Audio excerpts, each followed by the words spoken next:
Hey there broskies, it's Lupus, and today I'm going to be doing my very first Battlefield 4 weapon review. After looking through the comments of my last video asking you guys what weapons you guys would like to see, I saw the comment of the P90 and I decided that that would probably be the best one for me to do first, considering the P90 is my most used weapon in Battlefield 3 and is also my most used weapon in Battlefield 4 thus far. So without further ado, let's get started.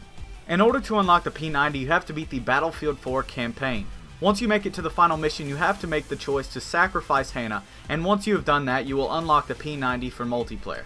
The P90 is an engineer-exclusive PDW. Some background information on the gun is that it originates in Belgium and it is manufactured by FN Herstal, which is where it gets its full name, the FN P90. The magazine capacity is 50 plus 1 in the chamber. The firing rate is 900 rounds per minute. The firing types are semi-automatic, burst, and fully automatic. The reload time is 2.45 seconds with ammunition still in the magazine and 3.45 seconds with ammunition depleted. The ammunition fired out of the weapon is a 5.7 by 28 meter Parabellum. The damage is 21 hit points at 8 meters and it drops off to 11.2 hit points at 60 meters. Out of all the PDWs, the P90 has the second to lowest damage besides the JS2. However, it makes up for this in several ways. For instance, the P90 is one of the best PDWs at range. While the rest of the PDWs drop off at 55 meters to their lowest potential damage, the P90 is still able to reach out 5 extra meters to 60 meters before it drops off to its lowest potential damage. Another way it makes up for its low damage is the high firing rate. It has the second highest PDW firing rate at 900 rounds per minute, only beaten by the CZ3A1 with 1000 rounds per minute. It also has one of the largest capacity magazines of the PDWs at 51 rounds, which is a little bit easier to make room for error. Not to mention the PDW is also a hip-fire beast compared to a lot of the other PDWs. Now I want to take a look at how the P90 compares from Battlefield 4 to its predecessor in Battlefield 3. After looking into this a good bit, I didn't notice very many differences, but what I did notice was that the recoil has been increased for Battlefield 4. In Battlefield 3, the vertical recoil was 0.18 degrees and it has been up to 0.35 degrees in Battlefield 4. The horizontal recoil was also increased, but not in quite a dramatic of a degree. It was up from 0.04 degrees to 0.05 degrees, which doesn't make a massive difference, but once you've been used to playing with the Battlefield 3 P90, moving over to the Battlefield 4 P90 will be a little bit more difficult to use.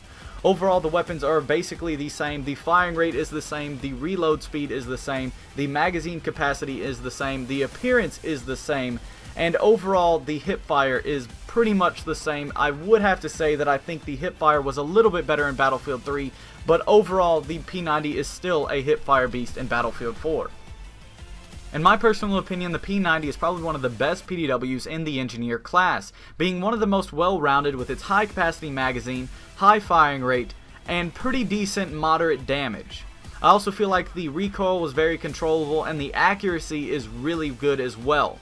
I feel like it was a bit of a hindrance that the P90 is exclusive to the engineer class. I would have liked to be able to use that weapon in some of the other classes, help level it up like I did in Battlefield 3, but I'm going to have to get over that because the game is how it is, and that just means that the engineer class is going to be a class that I'm going to end up using more often, and it also gives the engineer class a bit more of an advantage than it had in Battlefield 3.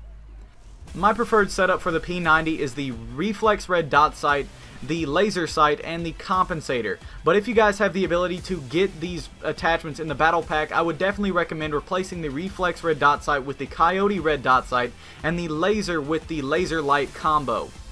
Overall, if I had to give this weapon a rating from 1 to 10, I would give it a 9.5 out of 10, because overall I feel like the P90 is one of the most well-rounded weapons in the game that I've used thus far, and it is very reliable. If you're used to using the P90 in Battlefield 3, I don't think you'll have a very hard time transitioning from Battlefield 3 over to Battlefield 4, because the P90 has very similar stats, just with a little bit of added recoil to increase the skill base that it takes to use the weapon. I still feel like it is an overall beast on the battlefield, and it's very easy to win gunfights with it. But anyways guys, that is my opinion on the weapon. I'd love to hear your opinions as well. If you guys did like this video and you enjoy my new weapon review series, then be sure to like and subscribe if you haven't already. And I'd love to hear your opinions on the weapon in the comment section down below. So tell me your rating if you had to rate this weapon. And if you'd like to recommend a weapon that I should do in the next episode, then go ahead and leave that in the comment section down below as well. But as always, this has been Lupus, and I'll catch you guys in the next one.